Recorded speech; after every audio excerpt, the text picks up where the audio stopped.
श्री शत्रुंजय तीर्थाधिपति आदिनाथ प्रभुने नमः।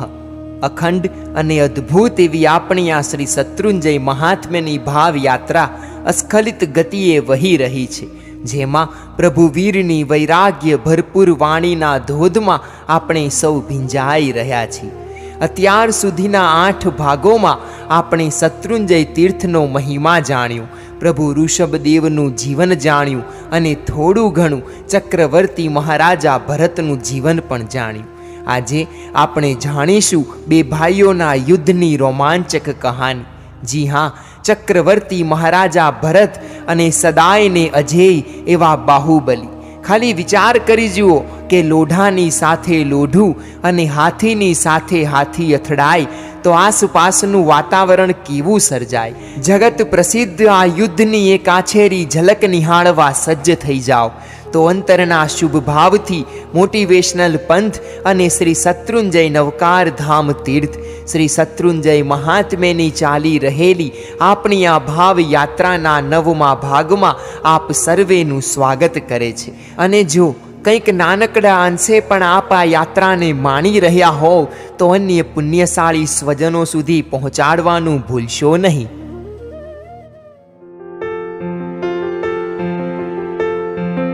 यहाँ मोक्ष गया कई कोटि रे, आदेश्वर अलबेलो रे, अमने पण आशा मोटी रे, आदेश्वर अलबेलो रे।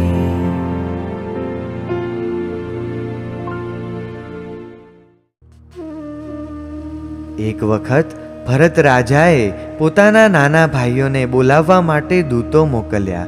દૂતોએ વેગથી જઈ તે 98 ભાઈઓને સમતાયુક્ત વચનોથી ભરત પાસે જવા કહ્યું, તો પણ તેઓ માન્યા નહીં। એટલે દૂતોએ કઠોર વચનથી કહ્યું, જો તમારે જીવિતથી અને રાજ્યથી કામ હોય તો ભરત રાજાની સેવા કરો। દૂતના મુખેથી આવા કટુ વચનો સાંભળી તેઓ અતિશય માન ધરી અષ્ટાપદગીરી પર પ્રભુની પાસે ગયા। ત્યાં પ્રભુની સ્તુતિ કરી નેત્રોમાં અશ્રુ લાવીને પોતાનો વૃત્તાંત પ્રભુને કહ્યો। પૂજ્ય પિતાજી, જ્યારે આપે દીક્ષા લીધી ત્યારે આપે આપની ઈચ્છા મુજબ અમને અને ભરતને રાજ્ય વહેંચી આપ્યા હતા। વડીલ બંધુ ભરતે 6 ખંડનો ગ્રાસ કર્યો છે અને અમે તો આપે આપેલા રાજ્યથી જ સંતોષ માની આપની ભક્તિમાં મગ્ન થઈને દિવસો નિર્ગમન કરીએ છીએ। તો પણ એ જ્યેષ્ઠ બંધુ અમારા રાજ્ય લેવા ઈચ્છે છે, તો આપ પૂર્વની જેમ અમને યથાયોગ્ય ઉપદેશ આપો। તેમની વાત સાંભળીને જગત હિતકારી પ્રભુએ કહ્યું, વત્સો, ક્ષાત્ર તેજવાળા ક્ષત્રિયોએ શત્રુઓને મારવા જ જોઈએ। રાગ દ્વેષ એ બે તમારા મોટા શત્રુ છે। તેઓ શત્રુતામાં પરાયણ થઈ તમારી પાસે જ રહીને તમારા પુણ્યરૂપ સર્વસ્વને હણી નાખે છે। આ સંસારરૂપ સાગરમાં રાગ શિલાઓનો સમૂહ જેવો છે અને દ્વેષ બોધિરૂપ કલ્પ વૃક્ષને મૂળમાંથી બાળનાર અગ્નિ જેવો છે। માટે હે વત્સો, તમે આત્મ સામ્રાજ્યને અખંડિત રાખવા માટે વ્રતરૂપ સામ્રાજ્ય મેળવી અતિ દારૂણ એવા તપરૂપ અસ્ત્ર વડે રાગદ્વેષરૂપ મહાશત્રુનો વિનાશ કરો। આ પ્રમાણે પ્રભુના વચનો સાંભળવાથી સમકિત પામી વૈરાગ્ય પામેલા તેઓએ અક્ષય સુખ મેળવવાની ઈચ્છાથી ત્યારે જ પ્રભુની પાસે વ્રત ગ્રહણ કર્યું। તેમનું આવું સાહસ જોઈ દૂતોએ આવીને તે વૃત્તાંત ભરત ચક્રવર્તીને જણાવ્યો। ત્યાર પછી ભરતે તે સર્વ રાજ્યો ગ્રહણ કર્યા અને તેમના પુત્રોને પોતાને સ્વાધીન કરી તે રાજ્યો ઉપર બેસાડ્યા। હે ઇન્દ્ર, હવે ચક્રવર્તી ભરત રાજાનું પરાક્રમ અને ઉત્તમ એવા આ તીર્થનો પ્રભાવ તું સાંભળ।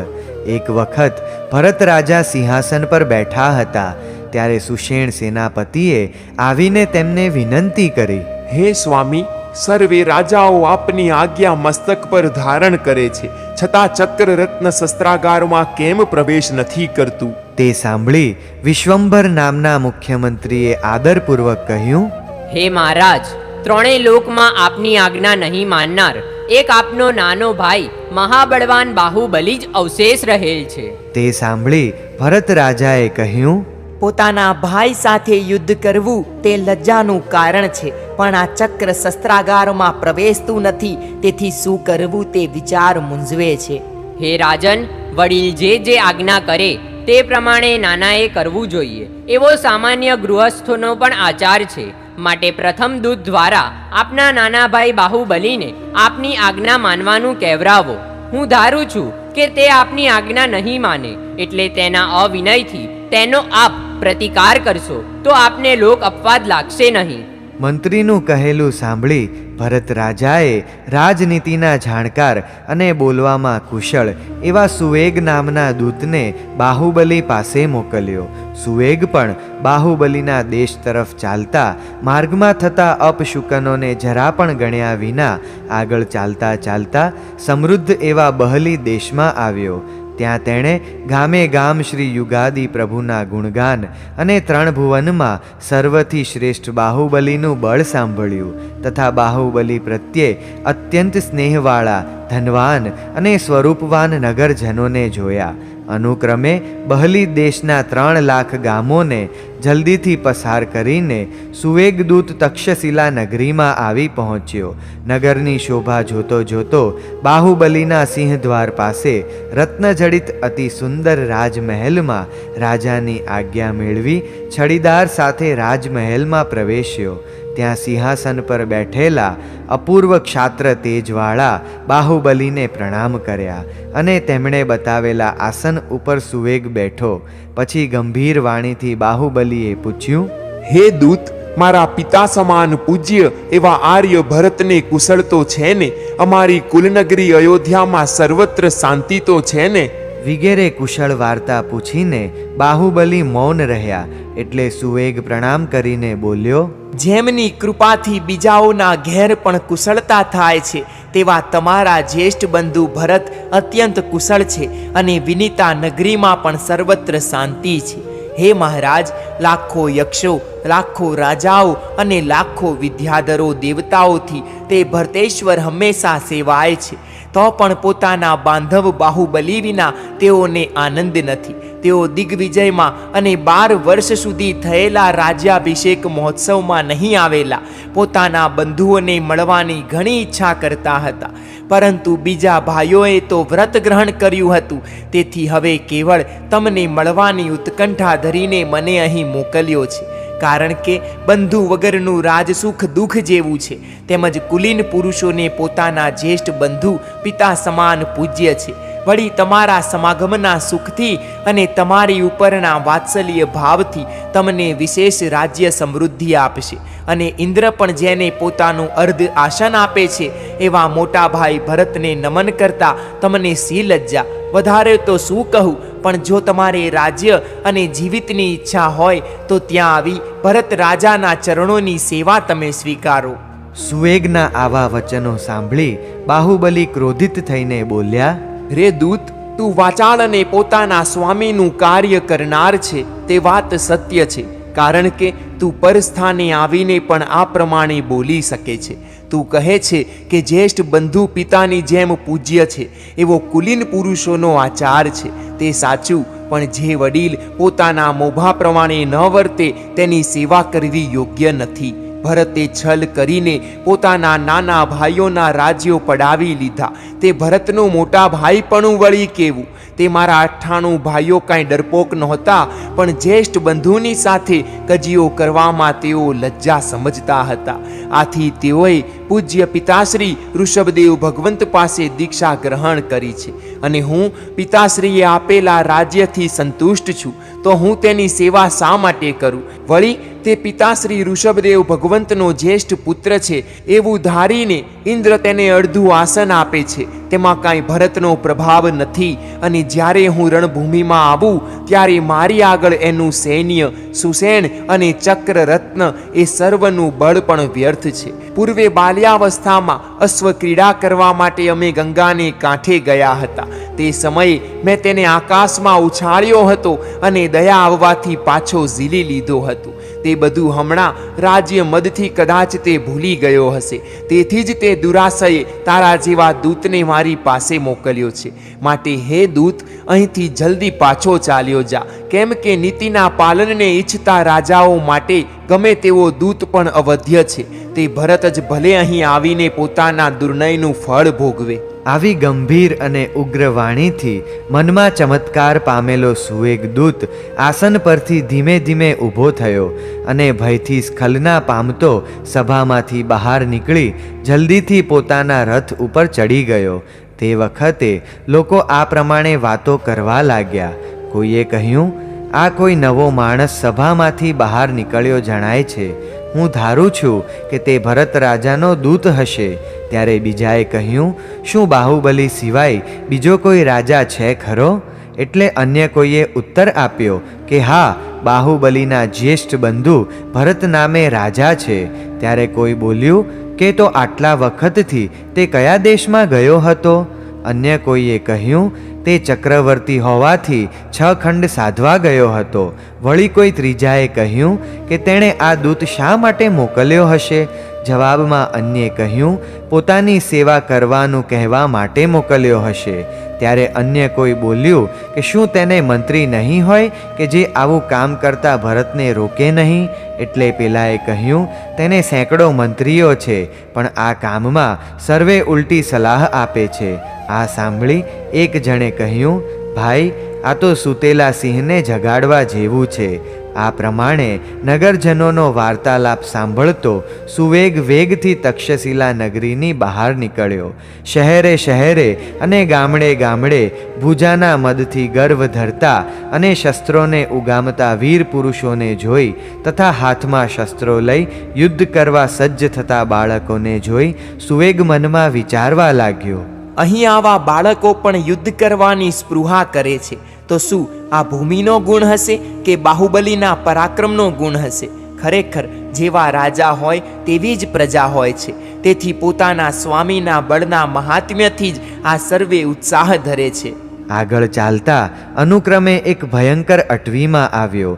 ત્યાં પણ પર્વતના રાજાઓને યુદ્ધ માટે સજ્જ થતા જોઈ તે દૂત બંને ભાઈઓનું પરસ્પર વૈર થવાના હેતુથી હૃદયને નીંદવા લાગ્યો અને વિચારવા લાગ્યો, અહો, ચક્રવર્તીને સિંહન્યુનતા છે કે જે આ બાહુબલી પાસેથી સેવાને ઈચ્છે છે.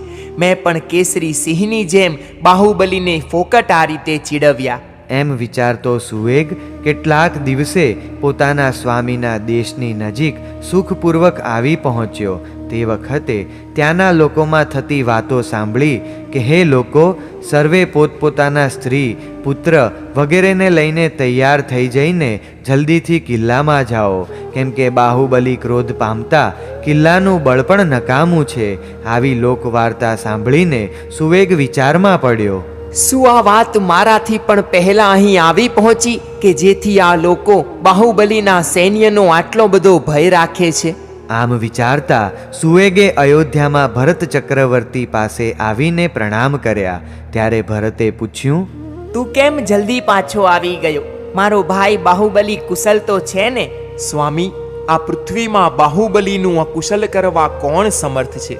પ્રથમ તો મેં તેમને સામનીતિના વાક્યોથી હિત સમજાવ્યું, પછી બીજા ઉપાયો પણ કહી બતાવ્યા, તો પણ તેમણે મારું કહ્યું કંઈ માન્યું નહીં. ઉલટું છેલ્લે મને તિરસ્કારપૂર્વક કહ્યું કે હે દૂત, ચાલ્યો જા અને તારા સ્વામીને રાજ્ય તથા જીવન માટે અહીં મોકલ. હે પ્રભુ, વિશેષ તો આપને શું કહું? તેના રાજ્યના સીમાડામાં વસતા સર્વ લોકો પણ તેની ઉપર સંપૂર્ણ અનુરાગી છે અને તેઓ પોતાનું જીવિત આપીને પણ તેની રાજ્ય લક્ષ્મીની રક્ષા કરવા ઈચ્છે છે. દૂતના વચનો સાંભળી ભરત રાજાએ કહ્યું, મારો નાનો ભાઈ શત્રુ રૂપ છે એ હું જાણું છું, તો પણ હું તેની સાથે યુદ્ધ નહીં કરું, કારણ કે સર્વ દેશોમાં ફરીએ તો પણ પોતાનો ભાઈ કોઈ ઠેકાણે મળતો નથી. સંપત્તિ, રાજ્ય અને બીજું બધું સર્વ ઠેકાણે મળે છે, પણ ભાગ્ય વિના બંધુ ક્યાંય પણ મળતો નથી. બંધુ વગરનું વિશ્વ ફોગટ છે. જે ધન કે જીવિત બંધુના ઉપકાર માટે કે રક્ષણ માટે ઉપયોગી થતું નથી, તે ધન પણ નિધન રૂપ છે. અને કોઈ આ નિસત્વ એમ કહીને હશે તો ભલે હશે, પણ હું એ મારા નાના ભાઈ બાહુબલીની સાથે યુદ્ધ નહીં કરું. ભરત રાજાના વચનો સાંભળી ક્રોધ પામેલા સુષેણ સેનાપતિએ ધીર ગંભીર વાણીથી કહ્યું, હે સ્વામી, શ્રી યુગાદી પ્રભુના પુત્ર હોવાથી તમે આ કહો તે યોગ્ય છે. પરંતુ તમે તેની ઉપર સ્નેહ ધરાવો છો, જ્યારે તે તમારી ઉપર દ્વેષ રાખે છે. માટે હે નરેશ્વર, પોતાનો સહોદર પણ જો આજ્ઞાનો ભંગ કરતો હોય તો રાજાએ તેની ઉપેક્ષા કરવી યોગ્ય નથી, કારણ કે રાજાઓને પોતાની આજ્ઞા જ સર્વત્ર તેજ કરનારી છે. પોતાના રાજ્યથી કૃતાર્થ થયેલા રાજાઓ પણ દિગ્વિજય કરે જ છે. તે લોભથી નહીં, પરંતુ પોતાના તેજની વૃદ્ધિ માટે કરે છે. માટે આ કાર્યમાં આપે જરા પણ વિલંબ કરવો યોગ્ય નથી. છતાં જો આપને શંકા હોય તો નીતિના જાણકાર આ મંત્રીઓને આપ પૂછી જુઓ. તે વખતે જાણે સુષેણના વચનોના પડઘા પડતા હોય તેમ બધા મંત્રીઓ પણ રાજાને ઉત્સાહિત કરવા, વિશેષ રીતે બાહુબલીની સામે યુદ્ધ કરવા માટે કહેવા લાગ્યા. તેથી ભરત નરેશ્વરે યુદ્ધ પ્રયાણ ભંભાનો નાદ કરાવ્યો. તેના નાદથી સર્વ રાજાઓ તત્કાળ એકઠા થયા.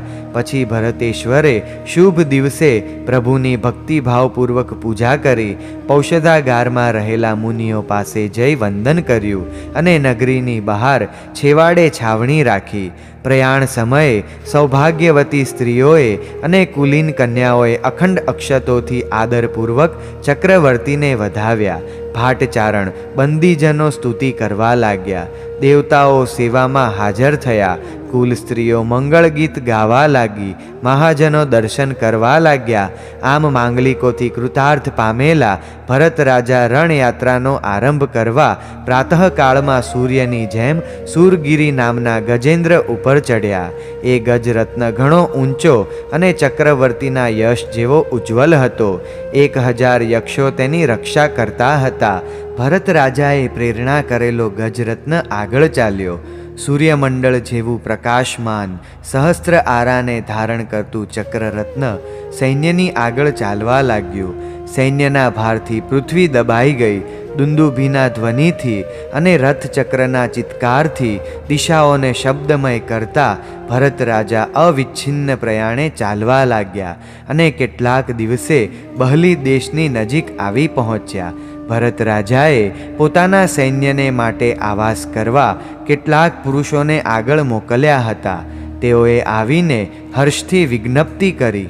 અહીંથી ઉત્તર દિશામાં ગંગા નદીને કાંઠે એક મોટું વન છે. તેમાં સુવર્ણ તથા મણિરત્નમય પિતાશ્રી ઋષભદેવ ભગવંતનો એક સુંદર પ્રાસાદ છે. ત્યાં કોઈ સંયમી ત્યાગી મુનિરાજ બિરાજમાન છે. તે સાંભળી ભરત રાજા તરત જ તે વનમાં ગયા અને વિધિ સહિત જિનેશ્વરને નમીને તથા ભક્તિથી પ્રભુનું પૂજન કરી મુનિરાજ પાસે ગયા. તેમને ઓળખીને પ્રણામ કરી તે મહાત્માને કહ્યું, હે ભગવાન, તમે વિદ્યાધર હતા અને મારી સાથે યુદ્ધ કરવા આવ્યા હતા, તો આવા પ્રકારના વૈરાગ્યનું કારણ શું બન્યું કે આપ સંયમી બન્યા? તે કૃપા કરીને મને ફરમાવો. મુનીશ્વરે ભરત રાજાને કહ્યું, જ્યારે હું તમારી સાથે યુદ્ધ કરવા આવ્યો હતો તે વખતે નમી વિનમી અને હું તમારાથી જીતાયા. તેથી વૈરાગ્ય પામીને તરત જ મારા પુત્રને રાજ્ય આપી મેં પ્રભુની પાસે જઈ ચારિત્ર ગ્રહણ કર્યું છે. ત્યારથી હું નિત્ય એમની સેવા કરું છું. ભગવાન, હમણાં પિતાશ્રી ઋષભદેવ ભગવંત ક્યાં બિરાજે છે? તે સંબંધમાં એક કૌતુક બન્યું છે, તે તમે સાંભળો. હમણાં શ્રી યુગાદી પ્રભુ શ્રી પ્રભ ઉદ્યાનમાં પધાર્યા છે. ત્યાં પણ હું સાથે હતો. અનંત નામના નાગકુમાર દેવની સાથે ધર્ણેન્દ્ર ત્યાં આવ્યા અને જગતગુરુને નમીને પ્રશ્ન કર્યો, ભગવાન, સર્વ દેવોમાં આ અનંતના દેહની કાંતિ આટલી બધી અધિક કેમ છે? આજથી પૂર્વે ચોથા ભવે અનંતદેવ આભીર જાતિમાં ઉત્પન્ન થયો હતો. ત્યાં તે નિરંતર મુનિઓને દુઃખ આપતો હતો. ત્યાંથી મૃત્યુ પામી નરકમાં વિવિધ વેદનાઓ ભોગવી સુગ્રામ નામના ગામમાં કોઢ રોગથી પીડિત બ્રાહ્મણ થયો. એક વખત તેણે સુવ્રત નામના મારા શિષ્ય મુનિને પોતાના દેહમાં કોઢ થવાનું કારણ પૂછ્યું. ત્યારે તેમણે કહ્યું કે પૂર્વ ભવે મુનિરાજને પીડા કરી હતી, તેથી તું કોઢિયો થયો છે. બ્રાહ્મણે કોઢ રોગના નાશનો ઉપાય પૂછ્યો. ત્યારે મુનિએ કહ્યું કે તું ભાવપૂર્વક શત્રુંજય ગિરિની સેવા કર. તે તીર્થમાં રાગ દ્વેષ રહિત અને સમતારસ યુક્ત થઈને રહેવાથી પાપ કર્મનો ક્ષય કરીને તું રોગથી મુક્ત થઈશ. એ તીર્થના મહાત્મ્યથી ત્યાં રહેનારા તિર્યંચો પણ પ્રાયઃ પાપ મુક્ત અને નિર્મળ હૃદયવાળા થઈને સારી ગતિ પામે છે. એ ગિરિરાજના સ્મરણથી સિંહ, અગ્નિ, સમુદ્ર, સર્પ, રાજા, વિષ, યુદ્ધ, ચોર, શત્રુ અને મહામારીના ભયો નાશ પામે છે. તીર્થ મહિમા સાંભળીને એ બ્રાહ્મણ પુંડરીક ગિરિરાજની યાત્રાએ ગયો. ત્યાં મુનિએ કયા પ્રમાણે વર્તવાથી અનુક્રમે તે રોગરહિત થયો અને વિશેષ વૈરાગ્યથી અનશન કરી મૃત્યુ પામી અદ્ભુત કાંતિને ધારણ કરનાર આ અનંત નામનો નાગકુમાર દેવ થયો છે. વળી તીર્થ સેવાના પ્રભાવથી આ ભવથી ત્રીજે ભવે આ દેવ સર્વ કર્મનો ક્ષય કરી મુક્તિ સુખ પામશે. આ પ્રમાણે સાંભળી તે અનંતદેવ શત્રુંજય ગિરી પર ગયો. તેના આગ્રહથી હું પણ તેની સાથે જ તે તીર્થની યાત્રાએ ગયો હતો. ત્યાં અષ્ટાનિકા મહોત્સવ કરીને ભક્તિથી તીર્થનું સ્મરણ કરતો તે દેવ પોતાના સ્થાને ગયો અને હું અહીં આવ્યો છું. આ પ્રાસાદ શ્રી બાહુબલીના પુત્ર સોમયસાએ રચાવ્યો છે. આ બાજુ બાહુબલીએ ભરતને આવેલા સાંભળી પોતાના સિંહનાદ સાથે બંભાનો નાદ કરાવ્યો.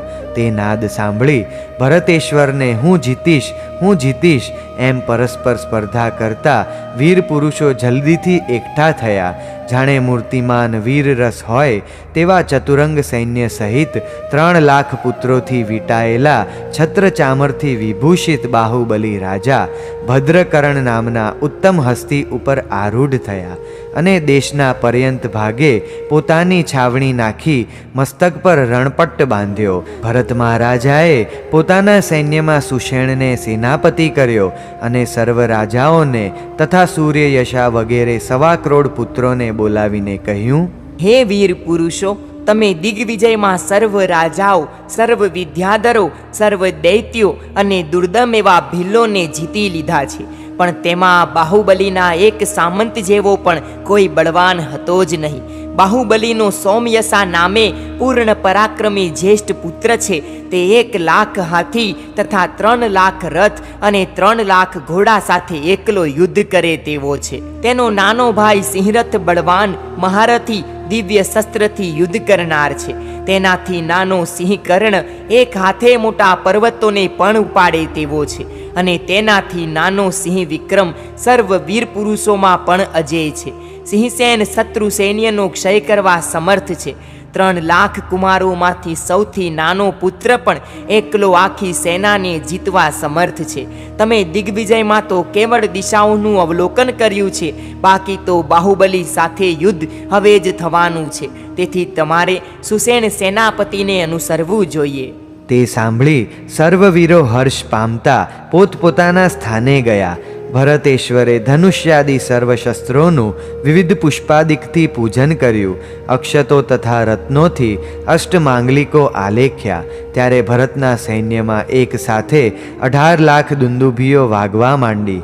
આ તરફ બાહુબલીએ શ્રી જિનેશ્વર દેવની પૂજા કરી વજ્રમય બખ્તર, મુગટ અને લોહબાણથી ભરેલા 2 ભાથા ધારણ કર્યા અને મહાભદ્ર નામના ગંધહસ્તી ઉપર આરૂઢ થઈ રણભૂમિ તરફ ચાલ્યા. તેમની સાથે મુખ્ય પુત્ર સોમયશા અને બીજા પણ ઘણા કુમારો રથમાં આરૂઢ થઈને ચાલ્યા. ભરતેશ્વરે પણ પ્રાતઃકાળે શ્રી ઋષભદેવ પ્રભુની ભાવથી ભક્તિ કરી. સત્પુરુષો ક્યારે પણ સાંસારિક કાર્યમાં મોહ પામી ધર્મ કાર્યને ભૂલી જતા નથી. ચૈત્યમાંથી નીકળી કવચ, મુંગટ, ભાથાને ધારણ કર્યા અને ઐરાવણ હાથી જેવા મદ ઝરતા સૂરગીરી નામના હાથી ઉપર આરૂઢ થયા. સુષેણ સેનાપતિ પવનંજય નામના રથ ઉપર બેઠો તથા 1.25 કરોડ કુમારો અને અનેક રાજાઓ સજ્જ થઈને રણભૂમિમાં આવ્યા. ઘોડેસવારો ઘોડેસવાર સાથે, ગજ સવારે ગજ સવાર, રથીએ રથી, પાયદળે પાયદળ, ખેચરે ખેચર, રાજાએ રાજા, સુભટે સુભટ, સામંતે સામંત અને ભીલે ભીલ એમ સર્વ સૈનિકો સમાનપણે એકબીજાને સામસામા મળ્યા અને યુદ્ધ શરૂ થયું. ભરત ચક્રવર્તી અને બાહુબલીના વીરો રણભૂમિમાં પરસ્પર ઘોર યુદ્ધ કરવા લાગ્યા અને સામસામા યુદ્ધ કરતા જય પરાજય પામવા લાગ્યા. યુદ્ધ કરતા તેઓના રથ ચિત્કારોથી પૃથ્વી કંપાયમાન થઈ. બાણના પ્રહારોથી આકાશમાં રહેલા દેવતાઓ પણ ત્રાસ પામ્યા. તેમના સિંહનાદથી સિંહાદી પ્રાણીઓ પણ મૃગની જેમ ત્રાસથી દૂર થઈ ગયા. તેમના ભુજાના આસ્ફોટથી પર્વતો પણ ફાટી ગયા. સેનાનો સંહાર થતાં પૃથ્વી વીરજનોના કલેવરથી વ્યાપ્ત થઈ. આકાશ અસ્ત્રમય બન્યું અને દિક્ચક્ર રુધિરમય બની ગયું. આમ ભરતેશ્વર તથા બાહુબલીના સૈન્ય વચ્ચે 12 વર્ષ સુધી મહાભયંકર યુદ્ધ ચાલ્યું. તે વખતે 3 લોકના પ્રલયની શંકા કરાવતો ઘોર સંગ્રામ ચાલતો જોઈને દેવોએ વિચાર કર્યો કે શ્રી ઋષભ સ્વામીના પુત્રોનું જ સામસામું ઘોર યુદ્ધ થઈ રહ્યું છે, તે યોગ્ય ન ગણાય. તેથી તેઓ નીચે આવી બંને સૈન્યોના સુભટોને કહેવા લાગ્યા, અરે સુભટો, અમે જઈને તમારા બંનેના સ્વામીને સમજાવીએ છીએ. ત્યાં સુધી જે કોઈ યુદ્ધ કરે તેને યુગાદી પ્રભુની આણ છે. આ રીતે દેવો તરફથી પ્રભુની આણ થતાં સર્વ યોદ્ધાઓ સ્થિર થઈને ત્યાં યુદ્ધ ભૂમિ પર ઊભા રહ્યા. દેવતાઓ ભરત ચક્રવર્તી પાસે આવ્યા અને ચક્રવર્તીઓમાં શિરોમણી, હે ભરત રાજા, તમારો જય થાઓ એવી આશીષ આપીને કહ્યું, હે રાજેન્દ્ર, તમે સટખંડ પૃથ્વીનો જય કર્યો તે સારું કર્યું, પણ ઋષભદેવના પુત્ર થઈ આવા યુદ્ધનો પ્રારંભ કેમ કર્યો છે? તમારા પિતાએ આ સૃષ્ટિ નિર્માણ કરી છે અને તેમના પુત્ર થઈને તમે તેનો સંહાર કરો છો. શું તે તમને શોભે છે? માટે હે ક્ષિતિપતિ, જગતનો અકાળે સંહાર કરનારા આ રણસંગ્રામથી તમે પાછા હટો. હે દેવતાઓ, તમે અમારા પિતાના ભક્ત છો અને અમે તેમના પુત્રો છીએ. તેથી ઘટિત અઘટિત વિચારીને જે યથાર્થ હોય તે અમને ફરમાવો. હું લોભથી, ગર્વથી કે માત્સર્યથી યુદ્ધ નથી કરતો, પણ શસ્ત્રાગારમાં ચક્રરત્ન પ્રવેશ નથી કરતું. માત્ર એક બાહુબલી જ મારા પ્રત્યે દુર્વિનીત થયો છે. પહેલાં તો પિતાની જેમ તે મારો આદર કરતો હતો, પણ અત્યારે તે મારી આજ્ઞા પણ માનતો નથી. એક તરફ મારો લઘુ ભ્રાતા છે અને બીજી તરફ ચક્રરત્ન પોતાના સ્થાનમાં બેસતું નથી. હે દેવતાઓ, હું આવા સંકટમાં પડ્યો છું, માટે તમે મને ન્યાય આપો. તમે વિબુધ હોવાથી જે કહો તે મારે માટે પ્રમાણ છે. હે મહીપતિ, જો ચક્રનો પ્રવેશ ન થાય તો તમને યુદ્ધથી વારવા તે યોગ્ય નથી. અને જો બાહુબલી યુદ્ધ જ કરવાનું કહે છે તો તમારે બંને જ દ્વંદ્વ યુદ્ધ કરવું. તે યુદ્ધમાં દ્રષ્ટિયુદ્ધ, વાગયુદ્ધ, મૃષ્ટિયુદ્ધ અને દંડયુદ્ધ એ 4 યુદ્ધથી તમારે યુદ્ધ કરવું, જેથી તમારું માન સચવાય અને નિષ્કારણ જીવોની હિંસા ન થાય. આ વાત ભરત ચક્રવર્તીએ સ્વીકારી.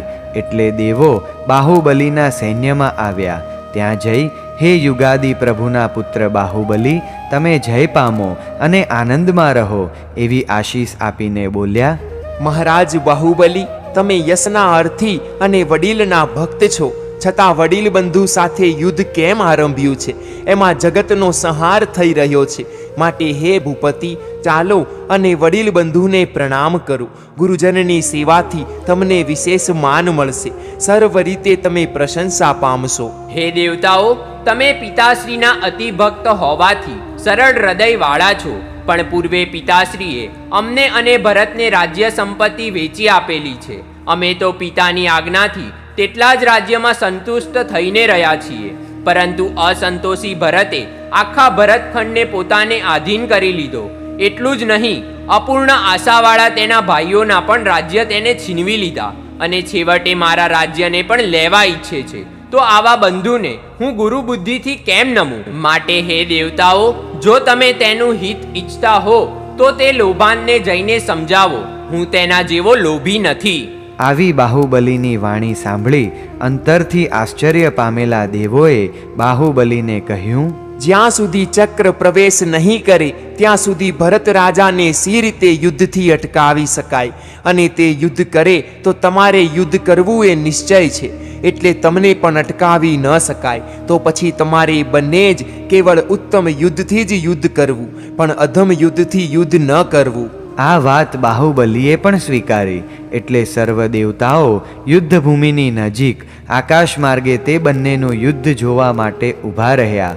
બાહુબલીના છડીદારે હાથી ઉપર ચડીને ઊંચો હાથ કરી મોટા અવાજે કહ્યું, હે રાજવીરો, આ યુદ્ધ સમારંભથી નિવૃત્ત થાઓ. દેવતાઓની પ્રાર્થનાથી દ્વંદ્વ યુદ્ધનો આરંભ થાય છે, તે તમે દૂર રહીને જ જુઓ. તે સાંભળી ભરત ચક્રવર્તીના સુભટો વિચારવા લાગ્યા, આ 3 લોકમાં આપણા સ્વામી સમાન કોઈ બળવાન નથી, પણ આ એક બાહુબલી બળમાં વધે તેમ છે. તેથી શોકપૂર્વક ચિંતા કરવા લાગ્યા. આ પ્રમાણે પોતાના સુભટોને ચિંતિત દેખી ભરત નરેશ્વરે પોતાનું બળ બતાવતા એક મોટો ખાડો ખોદાવ્યો. પછી સાંકળો વડે પોતાની ડાબી ભુજાને બાંધીને ભરત રાજા તે ખાડાની એક બાજુ બેઠા અને કહ્યું કે તમે સર્વે તમારા સર્વ વાહનોથી અને બળથી મને ખેંચીને આ ખાડામાં પાડી જુઓ, જેથી મારા બળનો નિશ્ચય થાય. એટલે સર્વ રાજાઓ તે રીતે કરીને ભરત નરેશ્વરને વારંવાર ખેંચવા લાગ્યા, પણ ભરત ચક્રવર્તી પોતાના સ્થાનથી જરા પણ વિચલિત થયા નહીં. પછી ચક્રવર્તીએ પોતાનો હાથ જરાક ખેંચ્યો, ત્યાં તો સર્વ વીરો વાહન તથા પરિવાર સહિત તે સાંકળ સાથે ખાડા ઉપર લટકી રહ્યા.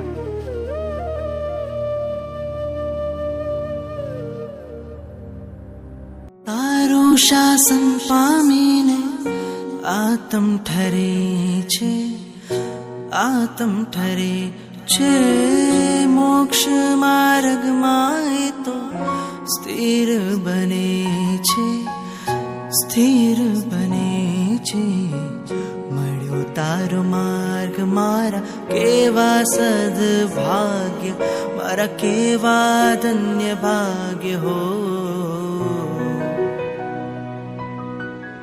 વાલા આદિનાથ હો, વાલા આદિનાથ મેં તો પકડ્યો તારો હાથ, મને દેજો સદા સાથ હો.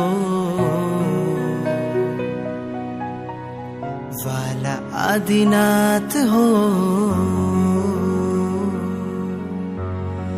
આવ્યો તુમ પાસ લઈ ભોગતીની આશ, મને કરશો ના નિરાશ હો. વાલા આદિનાથ હો.